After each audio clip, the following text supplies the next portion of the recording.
नमस्कार साथियों, संस्कृति आईएएस के यूट्यूब चैनल पर आप सभी का स्वागत है। मैं हूं चंद्रशेखर। आज हम बात करने वाले हैं डॉलर की तरफ बढ़ता रुपया क्यों बढ़ रहा है, क्या कुछ खास बात है इसमें, और साथ ही साथ एक पैनल गठित किया गया था आरबीआई के द्वारा।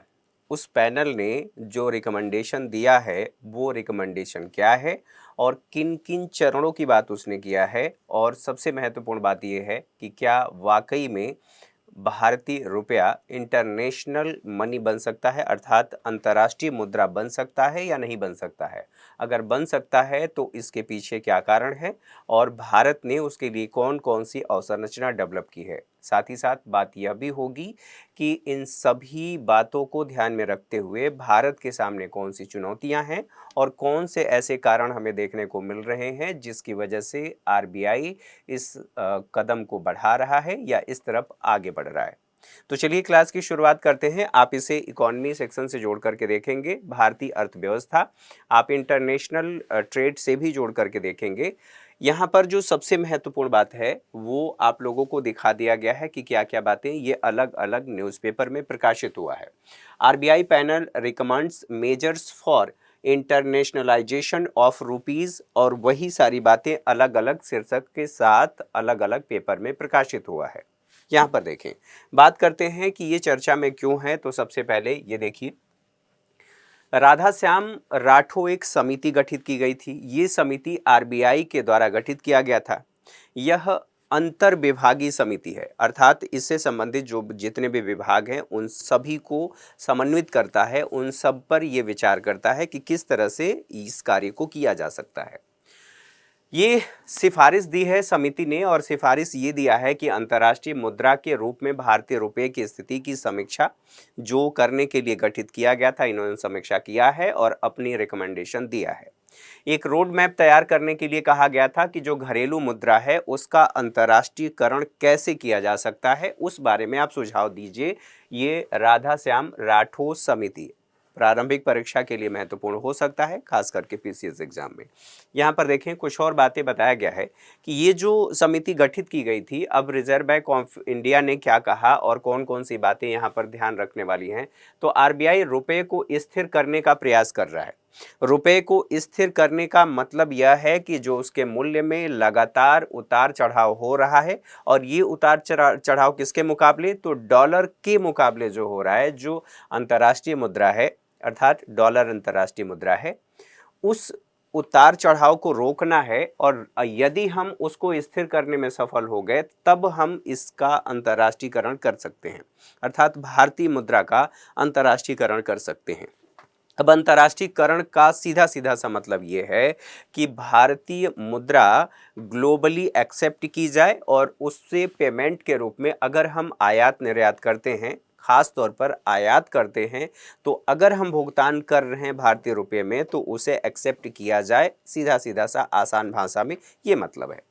यहाँ पर यह कहा गया कि डॉलर के उपयोग को कम करने का प्रयास आरबीआई करना चाहती है, क्योंकि डॉलर को जो हम खरीदते हैं या जो हमारा विदेशी मुद्रा भंडार है उसको बनाए रखने के लिए आरबीआई को बहुत ज़्यादा जद्दोजहद करनी पड़ती है, बहुत मशक्कत करनी पड़ती है, आप ऐसे कह सकते हैं। एक और यहाँ पर बात ये आती है कि जब भी आप मान लीजिए, अब यहाँ आपके जहन में सवाल ये आएगा कि हमें डॉलर की भैया ज़रूरत ही क्यों पड़ती है। स्वाभाविक सी बात है, यहाँ पर अगर ये सवाल आपके जहन में आ रहा है तो बिल्कुल सही दिशा में जा रहे हैं। तो इसका उत्तर ये है कि हमें आयात करना है। आयात किसका? आयात और निर्यात कैसे हम करते हैं, किस चीज़ का करते हैं? जो हमारे पास ज़्यादा है हम उसे बेच देते हैं, और जो हमारे पास कम है उसे हम खरीद लेते हैं, अर्थात आयात कर लेते हैं। हमारे पास तेल नहीं है, अर्थात कच्चे तेल की मैं बात कर रहा हूँ, जीवाश्म ईंधन की बात कर रहा हूँ, जिसका प्रयोग हम ऊर्जा के रूप में करते हैं, परिवहन संचालन के लिए औद्योगिक क्षेत्र में करते हैं, उसका हम आयात करते हैं। भारत में जो कुछ भी अधिक है, जैसे सेवा हमारे यहाँ अधिक है, तो हम उसको निर्यात करते हैं। तो अगर हम आयात कर रहे हैं तो उसके लिए भुगतान करना पड़ेगा, भुगतान हमें डॉलर में करना पड़ेगा। तो इसका मतलब यह है कि डॉलर हमारे पास होना चाहिए, और डॉलर हमारे पास कब होगा, जब हम निर्यात करेंगे, अर्थात जब दूसरे देशों को सामान बेचेंगे तो उस सामान बेचे हुए, आप ऐसे कह सकते हैं, बेचे हुए सामान के बदले हमें डॉलर में भुगतान प्राप्त होता है। और इससे हमारा जो फॉरेक्स है, आप फॉरेन करेंसी रिजर्व कह सकते हैं, ये बढ़ता है। अगर ये बढ़ रहा है तो इसका मतलब सीधा सीधा सा ये है कि हमारे पास ये होगा, और जितना हमारा फॉरेन करेंसी रिजर्व बढ़ेगा उतनी ही हमारी आयात करने की क्षमता बढ़ेगी। तो अगर आयात करना है तो इसके लिए हमारे पास ये होना ज़रूरी है। अगर मान लीजिए हम ये नहीं कर पाते हैं तो फिर हमें ये नहीं प्राप्त होगा, हमें ऋण के रूप में लेना पड़ेगा, और ऋण के रूप में ले रहे हैं तो हम कब तक आयात कर पाएंगे? ये उसकी भी एक लिमिटेशन होगी, और कभी ना कभी तो हमें चुकाना है तो डॉलर में ही चुकाना है। हमारे पास विकल्प नहीं है, तो विकल्प नहीं है तो हम क्या कर सकते हैं? इसको हम क्यों ना रिप्लेस कर दें, किससे? रुपए से। और अगर हम रुपए से इसको रिप्लेस कर दें, रिप्लेस करने का मतलब ये है कि ये चले, ऐसा नहीं कि इसको हम बिल्कुल ख़त्म कर सकते हैं, ऐसा नहीं हो सकता। तो हम इसके साथ साथ इसका प्रयोग बढ़ा दें। कहाँ पर? वैश्विक स्तर पर। भारत में हमारी डोमेस्टिक बाउंड्री में ये तो एक्सेप्ट किया ही जाता है, लेकिन हमें कहाँ बनाना है? जो मैंने कहा अंतर्राष्ट्रीयकरण करने की बात, तो हमें इसका अंतर्राष्ट्रीयकरण करना है। ये बात समझ में आ गई होगी। आरबीआई ने इस दिशा में कई सारे प्रयास किए हैं। वो प्रयास कौन कौन से हैं, उन प्रयासों को एक बार देख लेते हैं, समझ लेते हैं। यहाँ पर देखिए, तो व्यापारियों को वोस्ट्रो खातों के उपयोग की अनुमति दी गई है। अब आपके सामने ये सवाल आएगा कि ये वोस्ट्रो अकाउंट क्या होता है? वोस्ट्रो और नोस्ट्रो अकाउंट होता है, ये दो तरह के खाते होते हैं। आप ऐसे समझ लीजिए, मान लीजिए वैश्विक स्तर पर इस समय जो सबसे बड़ी समस्या के रूप में देखा जा रहा है वो रूस और यूक्रेन वार को देखा जा रहा है। तो यहाँ पर दोनों के मध्य, यहाँ हम कह रहे हैं यूक्रेन युद्ध हो रहा है, और यहाँ पर ऐसे कर लेते हैं रूस यूक्रेन, दोनों के मध्य युद्ध चल रहा है। अब इसकी वजह से अमेरिका ने इन पर प्रतिबंध लगा दिया है। अब भारत को रूस से तेल आयात करना है। रूस डॉलर का उपयोग नहीं कर सकता क्योंकि इस पर प्रतिबंध लगा है, उसको विस्तार से आगे चल के समझेंगे। तो ऐसे में यहाँ पर दोनों देशों के मध्य अब भारत के साथ समझौता हुआ। भारत के साथ समझौता ये हुआ कि जो लैटिन शब्द है, अब इसको यहीं पर रोकते हैं, एक बार समझ लेते हैं। एक को कहते हैं वोस्ट्रो और एक को कहते हैं नोस्ट्रो, ठीक है। ये दो अकाउंट होते हैं और ये दोनों जो इंटरनेशनल ट्रेड हैं उसमें प्रयोग किए जाते हैं। वोस्ट्रो का मतलब होता है तुम्हारा और नोस्ट्रो का मतलब होता है हमारा। अब इसे समझिए, ये लैटिन भाषा का शब्द है, लेकिन जब तुम्हारा और हमारा की बात होती है तो ये देखना होगा किस पक्ष से कहा जा रहा है। जो यहाँ पर इसका मतलब ये है, इसका मतलब है तुम्हारा और इसका मतलब है हमारा, ठीक है। अर्थात भारतीय बैंक में रूस के किसी बैंक का अकाउंट है तो उसको हम कहते हैं ये वोस्ट्रो अकाउंट है, और रूस के किसी भी बैंक में यदि भारतीय किसी बैंक का अकाउंट है तो हम ये कहेंगे हमारा। अब इसका लाभ क्या है? अब दोनों देशों के मध्य व्यापार करना है। व्यापार के लिए अब यहाँ पर क्या स्थिति होगी? जब दोनों देशों में आपस में खाता है, इनका यहाँ पर है, इनका यहाँ पर है, इन बैंकों में है, तो जब भुगतान करना होगा तो यहाँ पर भुगतान हो जाएगा और यहाँ से भी भुगतान हो जाएगा, और वहाँ की स्थानीय मुद्रा में भी भुगतान हो सकता है। तो ये आप लोगों ने सिंपली नोस्ट्रो और वोस्ट्रो अकाउंट समझ लिया। हालांकि इसकी डिटेल बहुत लंबी है, जहाँ पर इसकी यहाँ पर जितनी आवश्यकता है उसके हिसाब से हम बात कर रहे हैं। अच्छा, तो भारत सरकार का जो केंद्रीय बैंक है अर्थात आरबीआई की बात कर रहे हैं, इसने जो व्यापारी हैं उनको वोस्ट्रो खाते के उपयोग की अनुमति दे दिया है, जिससे भारतीय रुपए का अंतर्राष्ट्रीयकरण होगा, अर्थात ये एक्सेप्ट किया जा रहा है। अब एक्सेप्ट कहाँ कहाँ पर किया जा रहा है, किन किन देशों में किया जा रहा है? जैसे ईरान की बात कर लें, ईरान पर हमने वीडियो बनाया था, वो आप लोगों ने देखा भी होगा। अगर नहीं देखा है तो एक बार ज़रूर देखिए। साथ ही साथ श्रीलंका भी इस चीज़ को एक्सेप्ट कर रहा है। श्रीलंका ने इसे स्पेशली मेंशन कर दिया है। अब वहाँ पर भारतीय रुपये को एक्सेप्ट किया जा रहा है। वो इसलिए किया जा रहा है क्योंकि वहाँ पर जो समस्याएं थीं, अर्थात उसका जो फॉरेन करेंसी रिजर्व था वो बिल्कुल ख़त्म हो गया था, जिसकी वजह से आवश्यकता की वस्तुएं वो नहीं मंगा रहा था, तो उस पर दबाव भी था। फिलहाल हमारे लिए एक महत्वपूर्ण स्थिति है और पॉजिटिव स्थिति हम कह सकते हैं। बहरहाल यहाँ पर देखें, वॉस्ट्रो खातों के उपयोग की अनुमति मिल गई है। अधिक देशों से ब्याज आकर्षित करने के लिए भी उपाय किया गया है। भारत के रुपए व्यापार निपटान तंत्र की भी स्थापना ये की गई है। अब आगे चलकर के इन सभी पॉइंट्स को हम विस्तार से समझ लेंगे। ये जो यहाँ पर बताया गया है इसको आगे हम समझेंगे। यहाँ पर देखें, अब बात ये कही जा रही है कि समिति ने क्या सिफारिश की है। तो समिति ने कुल 3 सिफारिश की है। समिति ने ये कहा है कि भैया आपको एक काम करना है। यहाँ पर जैसे सिफारिश में समिति की बात करें तो समिति ने ये कहा है आप 3 काम कर सकते हैं। और 3 काम कौन कौन से हैं? तो एक तो कहा है कि तात्कालिक सुधार कर सकते हैं हम। तात्कालिक अर्थात अल्पावधि का सुधार और एक कहा गया है मध्यावधि सुधार और एक दीर्घकालिक सुधार आप कर सकते हैं। ये 3 बातें उस समिति ने कहा है। अब उसी में सारी बातें हैं। तो यहाँ पर देखिए, रुपए के अंतर्राष्ट्रीयकरण की गति को तेज करना होगा। ये गति कैसे तेज होगी? तो इसके लिए अलग अलग बातें बताई गई हैं। एसडीआर की टोकरी में रुपए को शामिल करना होगा। अभी तक जो एसडीआर में शामिल हैं, विश्व की 5 मुद्राएं उसमें शामिल हैं और उन मुद्राओं में जो सबसे प्रमुख मुद्रा है उसे हम कह रहे हैं डॉलर, जो अमेरिका का है, अर्थात अमेरिकी डॉलर वैश्विक व्यापार को प्रभावित करता है। डोमिनेंट करेंसी इसको कह सकते हैं। तो इस टोकरी में शामिल करने की बात हो रही है, आईएमएफ की बात हो रही है, स्पेशल ड्राइंग राइट की बात की जा रही है। साथ ही साथ जो विदेशी पोर्टफोलियो निवेश है उसमें निवेश किया जा सकता है। अगर इस तरह की स्थितियां होंगी, नोस्ट्रो और वोस्ट्रो अकाउंट जब बढ़ेगा तो उसके बढ़ने से अगर कोई बाहर का इन्वेस्टर भारत में निवेश करना चाह रहा है, वो भारतीय बाजार में आकर के निवेश नहीं कर पा रहा है, तो उसका लाभ वोस्ट्रो और नोस्ट्रो अकाउंट का लाभ लेकर के वो इन्वेस्ट कर सकता है।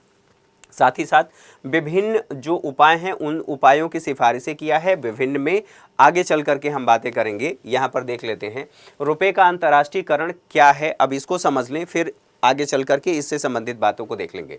रुपए को वैश्विक स्वीकृत मुद्रा बनाने की प्रक्रिया, अर्थात जो हमारा भारतीय रुपया है इस रुपये को वैश्विक स्तर पर स्वीकार्य मुद्रा के रूप में हमें बनाना है।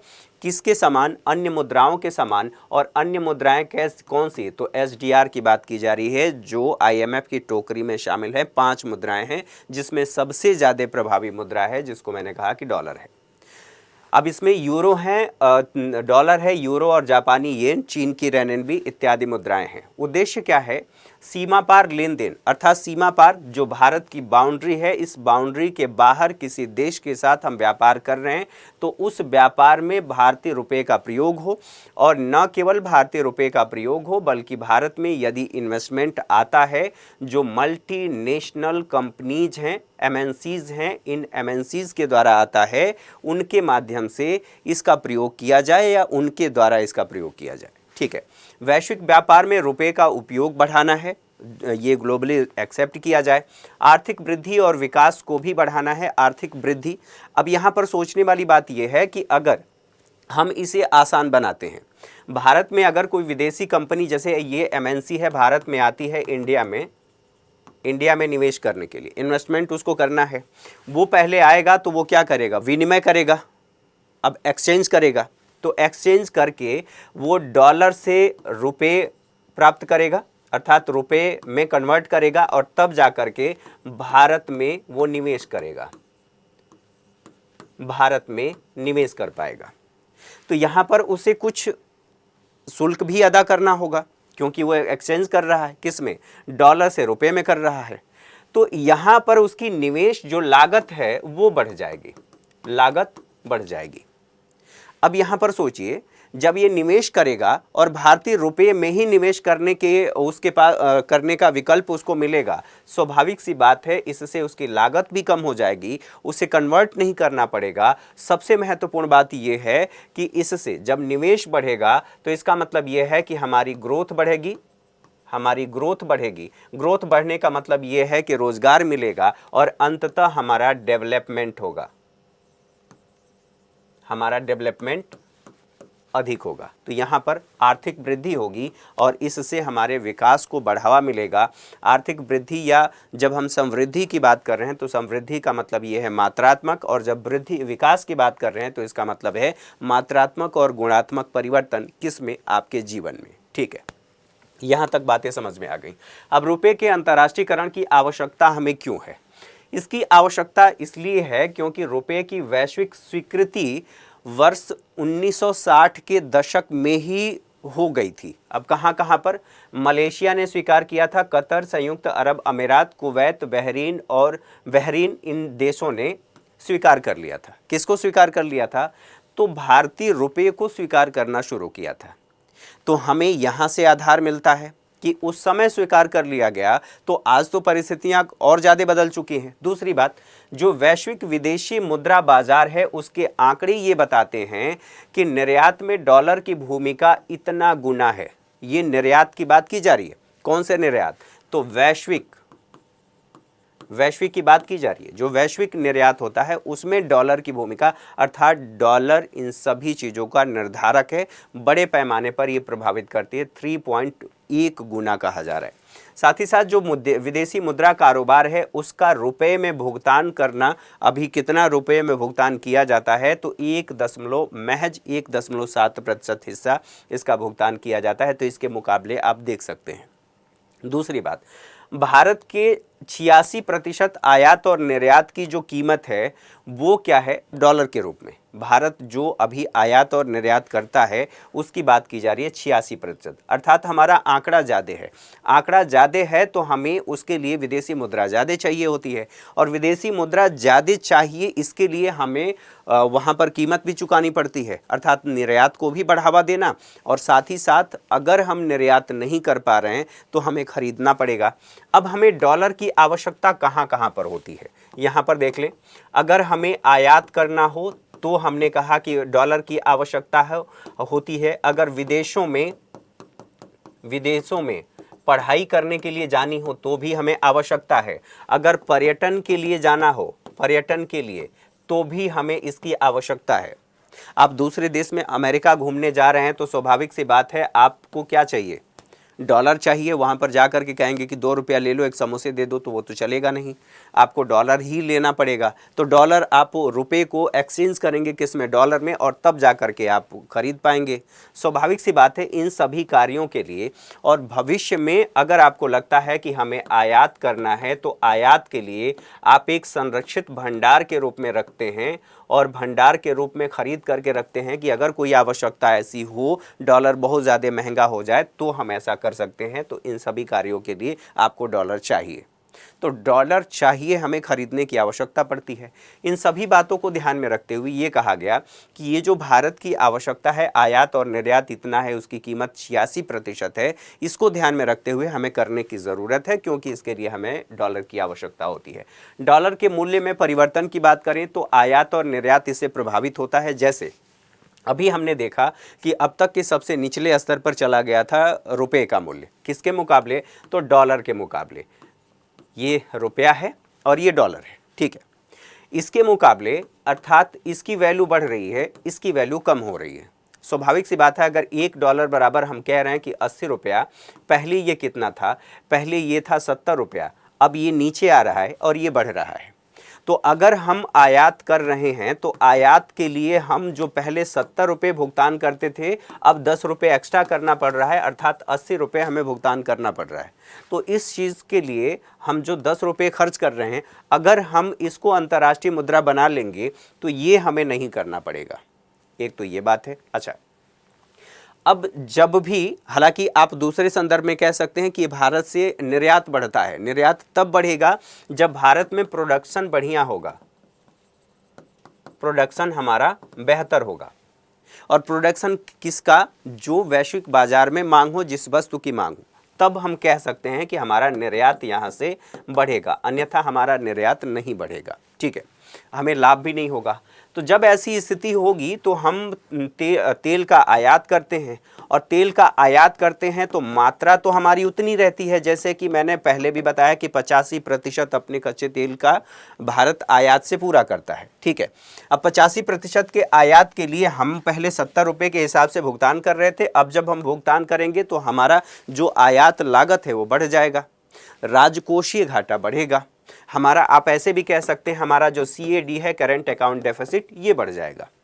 और करेंट अकाउंट डेफिसिट को अगर कम करना है तो इस स्थिति को हमें मजबूत करना पड़ेगा, अर्थात डॉलर के मुकाबले भारतीय रुपये को अंतर्राष्ट्रीय मुद्रा बनाना पड़ेगा। तो आयात निर्यात से हमारा प्रभावित हो जाता है। हम क्या करते हैं, अगर भाई हमारे पास कमी है तो हम फिर तेल के आयात को कम करेंगे, और यदि तेल के आयात को हम कम कर रहे हैं तो इसका मतलब यह भी है कि भारतीय बाजार में तेल की कीमतें बढ़ जाएंगी, अर्थात इन्फ्लेशन देखने को मिलेगा, और उसकी वजह से जो उत्पादन लागत है वो बढ़ जाएगा। और उत्पादन लागत बढ़ने का मतलब ये है कि वस्तुओं की कीमतें बढ़ेंगी, और उसका सीधा सीधा प्रभाव जनता पर होगा, सरकार पर दबाव पड़ेगा, और सरकार से फिर ये उम्मीद की जाएगी कि सरकार उसके दिशा में कोई काम करे, और जब ऐसा होगा तो हमारा CAD बढ़ेगा। ठीक है, अब यहाँ पर डॉलर पर अत्यधिक निर्भरता हमारी है, क्योंकि हम आयात करेंगे तो डॉलर में ही करेंगे। वैश्विक मुद्रास्फीति और आर्थिक जो चुनौतियां हैं, उन चुनौतियों को भी ध्यान में रखते हुए जो डॉलर है उसके मूल्य में परिवर्तन होता है, तो ये प्रभावित करता है। अब यहाँ पर वैश्विक मुद्रास्फीति, वैश्विक मार्केट में ही, वैश्विक बाजार में ही अगर स्थिति, अर्थात डॉलर महंगा मिल रहा है, तो फिर हमारे लिए और ज़्यादा मुश्किल हो जाएगा। जो आर्थिक हमारी चुनौतियां हैं, अर्थात अर्थव्यवस्था के विकास की और विकास तक लोगों की पहुंच प्रदान करने की, वो हमारी आर्थिक चुनौतियां और बढ़ जाएंगी। इसकी वजह से रुपए के मूल्य में कमी होती है, ये मैंने पहले ही बताया, और उसकी वजह से आयात लागत हमारा अधिक हो जाएगा। ये सारी बातें हमने समझ ली। अब बात ये होती है तात्कालिक कारण क्या है। ये तो बात हमने ये समझ लिया कि ये जो स्थिति है, ये जो डॉलर के मूल्य में परिवर्तन हो रहा है, इसकी वजह से भारत में क्या क्या समस्याएं हो रही हैं, भारत को क्या करना चाहिए, और ये कारण है। अब तात्कालिक कारण की बात कर लें तो तात्कालिक कारण ये है कि वैश्विक स्थिति आप देख चुके हैं, खाद्यान्न की जो कीमतें हैं उसमें भी हमने वृद्धि देखी।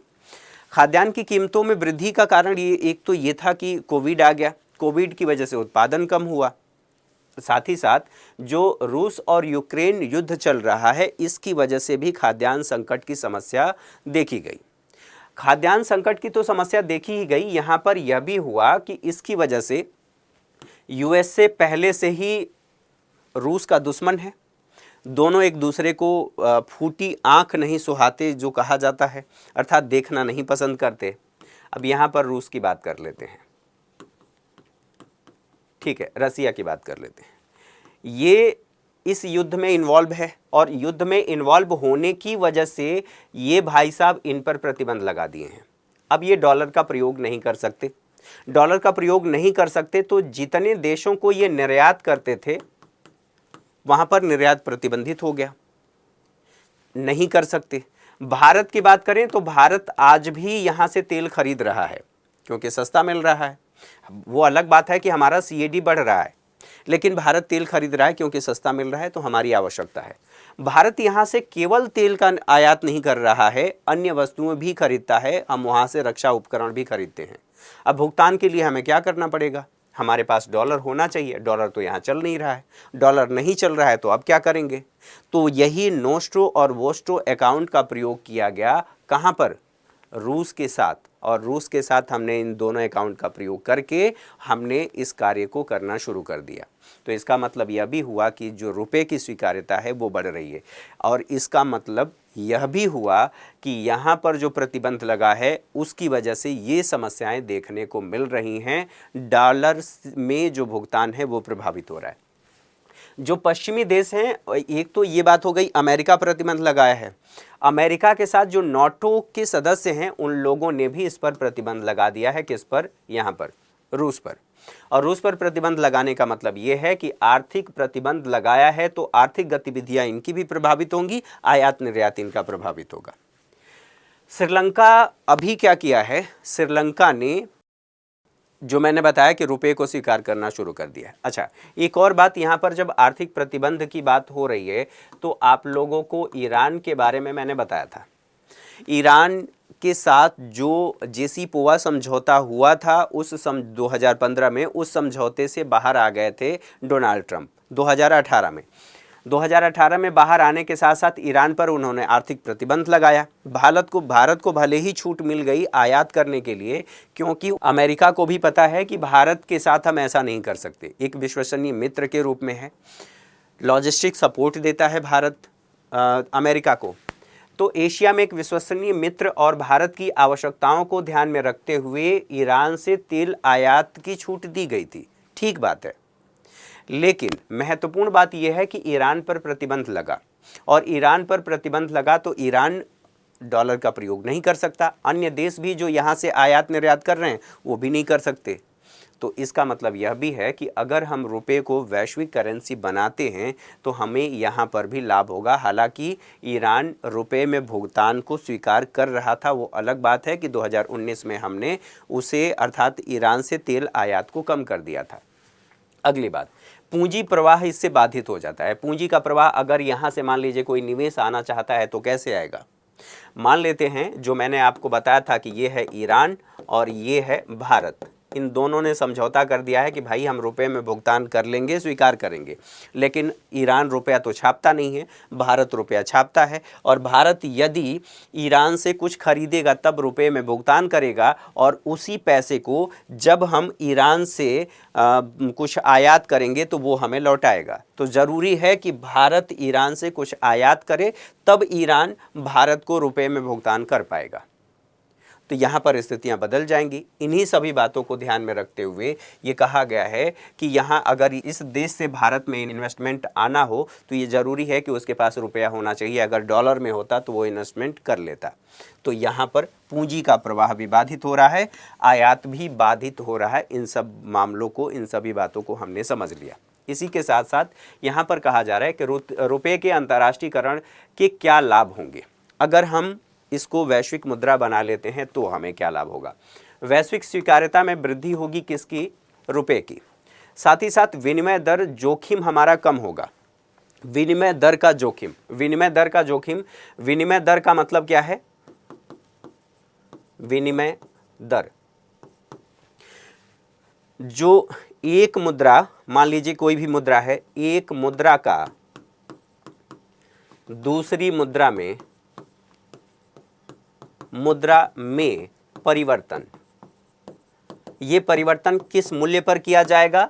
तो बाजार मूल्य पर किया जाएगा। और बाजार मूल्य पर करने का मतलब यह है कि यहाँ पर मान लीजिए डॉलर की कीमत अधिक है और रुपए की कीमत यहाँ पर कम है। स्वाभाविक सी बात है कि जब हम भुगतान करेंगे, यहाँ पर विनिमय दर की जोखिम, जब विनिमय दर की जोखिम की बात की जा रही है तो यहाँ पर हमारा कम है, यहाँ पर ज़्यादा है, तो हमें ज़्यादा भुगतान करना पड़ेगा। तो समस्या भारत के सामने है।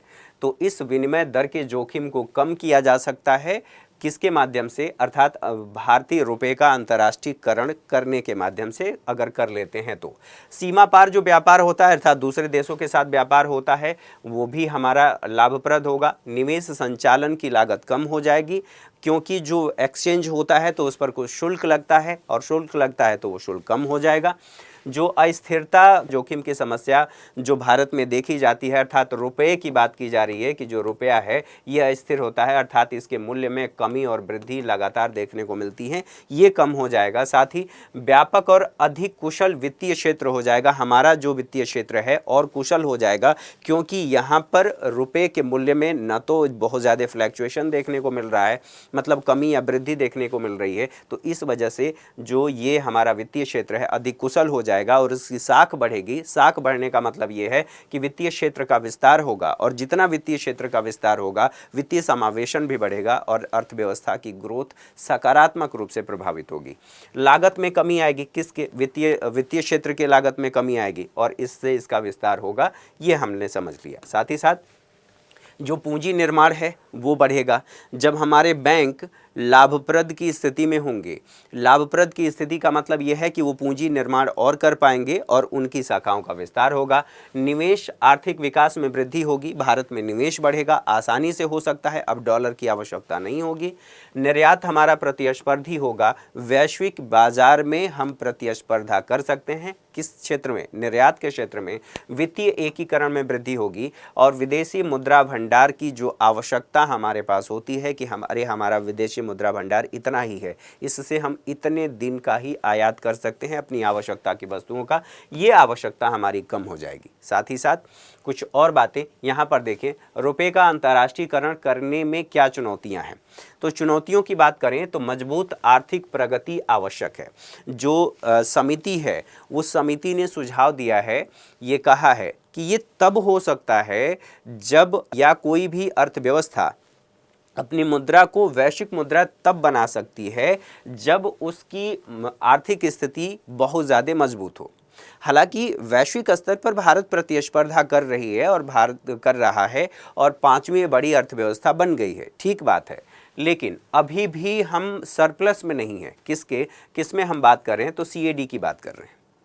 और वैश्विक बाजार में अपनी मजबूत स्थिति बनानी होगी और मजबूत स्थिति बनाने के लिए हमें निर्यात बढ़ाना होगा और निर्यात तो अभी हम बढ़ा पा ही नहीं रहे हैं। केवल हम सेवा की बात करें तो सेवा हम अधिक दे पा रहे हैं। हमारा जो एक विकास का चक्र है वो चक्र प्रभावित हुआ है। कौन सा चक्र प्रभावित हुआ है? तो प्राथमिक क्षेत्र, इसको मैं फर्स्ट कह रहा हूं और जो द्वितीयक सेक्टर है उसको मैं सेकेंड कह रहा हूं। तो सेकेंड पर ना आकर के हम किस पर आ गए? हम थर्ड पर आ गए, हम यहाँ से यहाँ पर आ गए। तो ये जो श्रृंखला है, ये श्रृंखला का पालन हम नहीं कर पाए क्योंकि हमारा ये सेक्टर कमज़ोर है। तो इस सेक्टर के कमज़ोर होने का मतलब ये है कि हमारा जो निर्यात है वो कम हो जाएगा। हम सेवा क्षेत्र का निर्यात तो कर रहे हैं, ठीक बात है, लेकिन ये हमारा कम है, इसे हमें बढ़ाने की आवश्यकता है। तो ये हम कह रहे हैं कि ये हमारे सामने चुनौतियां है। वैश्विक बाजार में हमारी मजबूत स्थिति होनी चाहिए, तब इसे स्वीकार किया जाएगा वैश्विक करेंसी के रूप में, अर्थात भारतीय रुपए को। बड़ा व्यापार घाटा, आज भी हमारा चीन के साथ व्यापार घाटा है और एक आप आंकड़ा देखते हैं, बहुत ज़्यादा आंकड़ा यहाँ पर देखिए, ये जो बताया गया है देश का व्यापार खाता, यहाँ पर 2 अप्रैल 2021 की बात करें, निर्यात इतना रहा लाख करोड़ में, आयात इतना रहा, इसी डिजिट से आप अंदाज़ा लगा सकते हैं व्यापार घाटा जो हमारा है इतना है। तो इन सभी बातों को ध्यान में रखते हुए ये 2020 का है, अप्रैल 2020, और ये 2021 का है। अब इसके आधार पर आप सोचिए कि जब तक हमारी ये स्थिति मजबूत नहीं होगी और हम इस घाटा को कम नहीं करेंगे, तब तक हम अपने भारतीय रुपया को अंतर्राष्ट्रीय करेंसी नहीं बना सकते। ठीक है, उसके लिए चुनौतियां ज़्यादा हैं, अर्थात व्यापार घाटा हमारा अधिक है। पूंजी खाते में परिवर्तनीयता को बढ़ाना होगा, अर्थात और ज़्यादा फ्लेक्सिबल होगा। 2 अकाउंट होते हैं, एक को कहते हैं हम करेंट अकाउंट और एक को हम कहते हैं कैपिटल अकाउंट। तो यहाँ पर कैपिटल अर्थात पूंजी खाते की बात हो रही है, चालू खाता और पूंजी खाता। यहाँ पर देखें, एक को हम कह रहे हैं चालू खाता और दूसरे को कह रहे हैं हम पूंजी खाता। तो अभी तक जो समितियां गठित की गई थी, उन समितियों के आधार पर जो मुद्रा की परिवर्तनीयता है, जो मैंने कहा कि अगर कोई निवेशक भारत में विदेशी मुद्रा लेकर के आ रहा है, उस विदेशी मुद्रा को हम भारतीय रुपए में बदल दे रहे हैं या भारतीय रुपए को विदेशी मुद्रा में कन्वर्ट कर दे रहे हैं, ये किस पर किया जा रहा है? तो बाजार मूल्य पर। अब ये देखना होगा कि उस समय डॉलर की कीमत कितनी है, डॉलर का मूल्य कितना है और रुपए का मूल्य कितना है। तो मान लेते हैं, थोड़ी देर के लिए यहाँ पर समझ लेते हैं, ये डॉलर है, डॉलर का मूल्य अधिक है, रुपया है, रुपये का मूल्य कम है।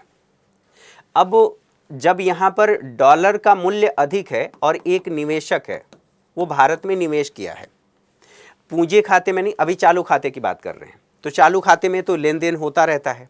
अब थोड़ी देर के लिए समझिए पूंजी खाता, यहाँ पर पूंजी खाता, पूंजी का मतलब है हैवी इन्वेस्टमेंट, और हैवी इन्वेस्टमेंट हुआ है अर्थात उस व्यक्ति को लाभ होगा। ये कोई मल्टीनेशनल कंपनी है, इसको लाभ हुआ है, तो उसने देखा कि जब डॉलर बढ़ा है, डॉलर का मूल्य बढ़ा है और रुपए का मूल्य कम हुआ है, वैसी स्थिति में वो अपना पूंजी निकालने की कोशिश करेगा।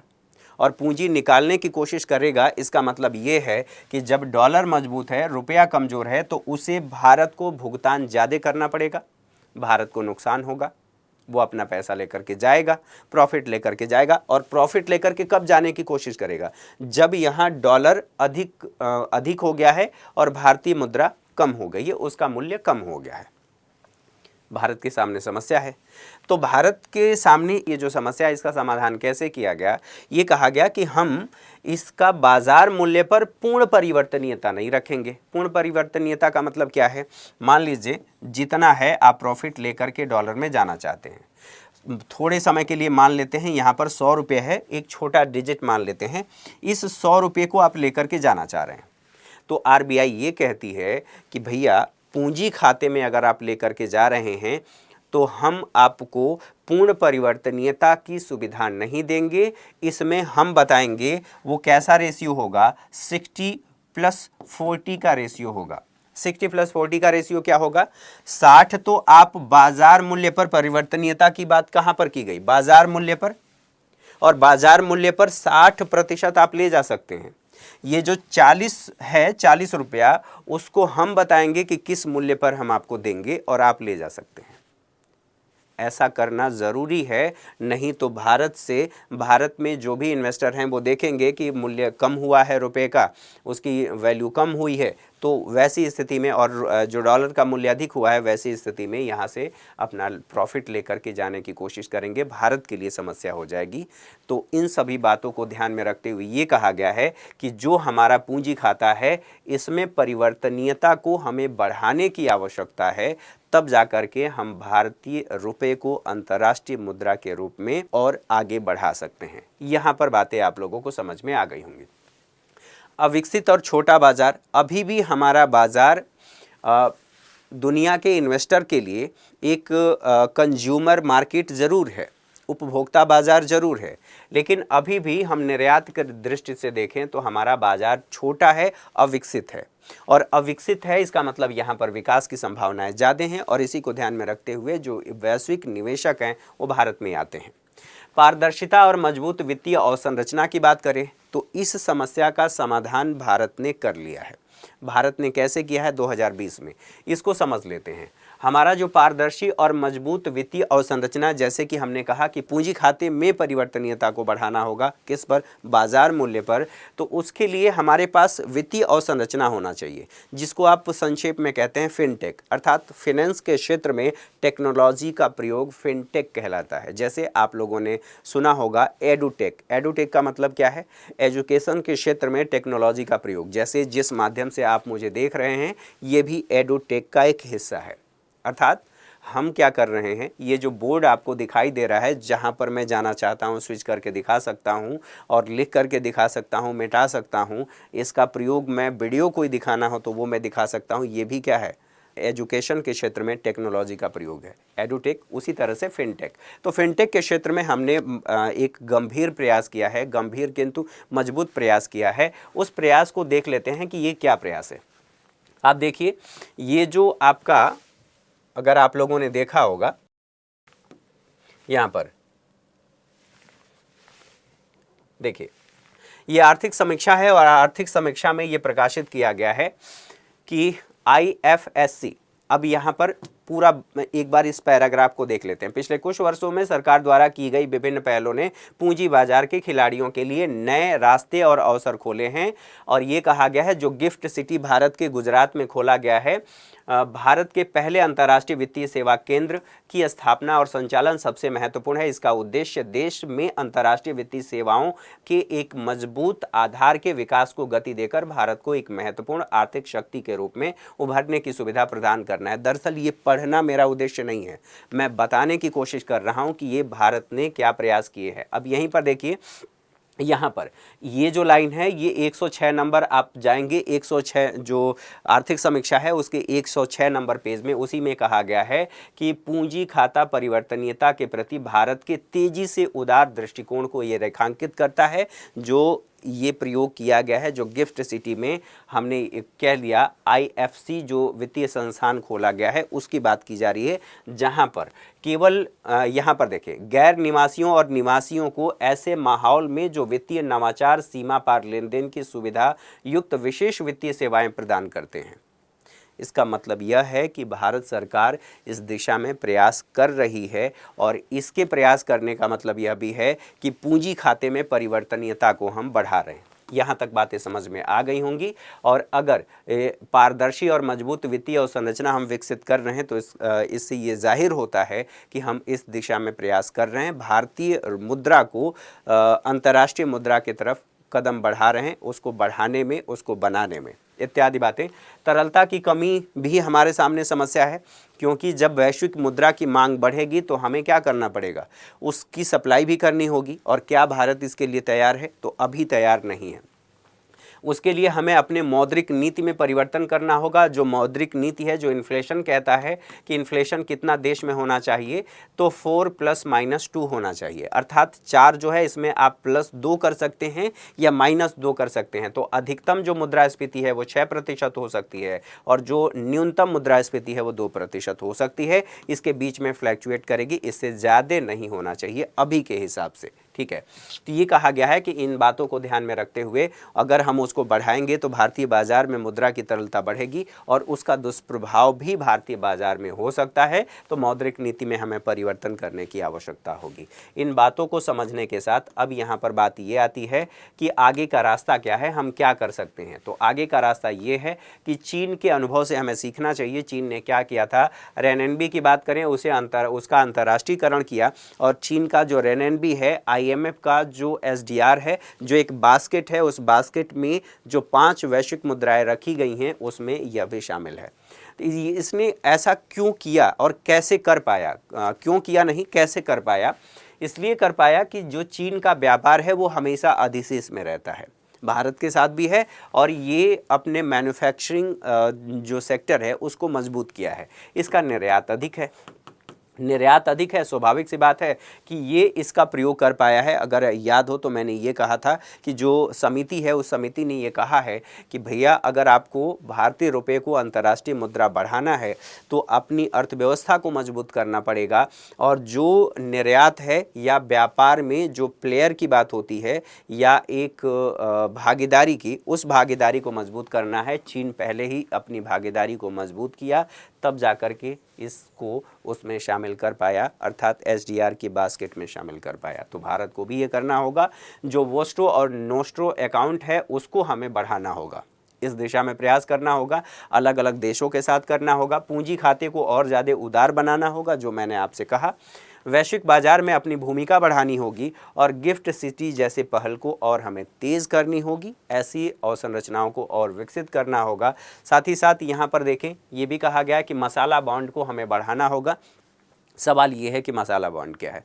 पहले बॉन्ड समझ लेते हैं, फिर मसाला बॉन्ड समझ लेंगे। बॉन्ड का मतलब ये है कि जैसे ये मेरे सामने अगर थोड़े समय के लिए मान लेते हैं, ये एक पेपर है।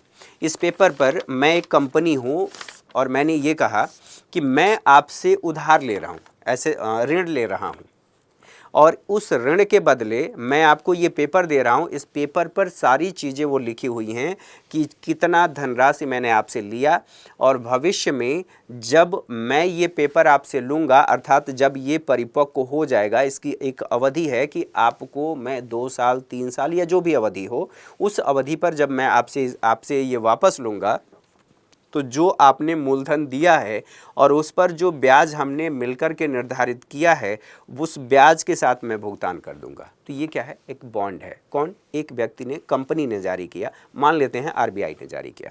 मसाला बॉन्ड दूसरे देशों में जो अवसंरचना विकास है उसके लिए पैसा जुटाने का एक साधन है, उसे हम कहते हैं मसाला बॉन्ड। अलग अलग देशों में ये जारी किया जाता है। जारी किस में? रुपए में।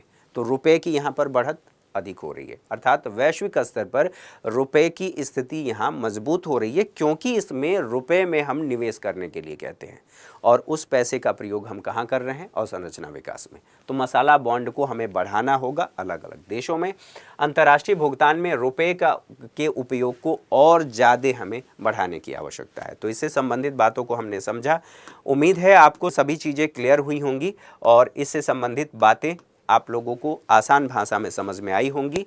तो आज के सेशन में मेरे साथ इतना ही। जो समिति ने बताया था उस समिति की सिफारिशों को हमने समझा कि कैसे हम 3 चरणों में इसे कर सकते हैं, और वो सिफारिशें जो मैंने ऊपर कहा था कि आगे चल करके बताऊंगा, दरअसल समिति ने जो सिफारिशें बताई थी वो सब कुछ इसी से संबंधित था जो हमने देखा और समझा। आज के सेशन में मेरे साथ इतना ही। अगली क्लास में हमारी मुलाकात होगी। तब तक के लिए ढेर सारी शुभकामनाएं। अपने कमेंट के माध्यम से अपना प्यार और अपना गुस्सा दोनों जाहिर कर सकते हैं। Thank you for watching. अगली क्लास में मिलेंगे।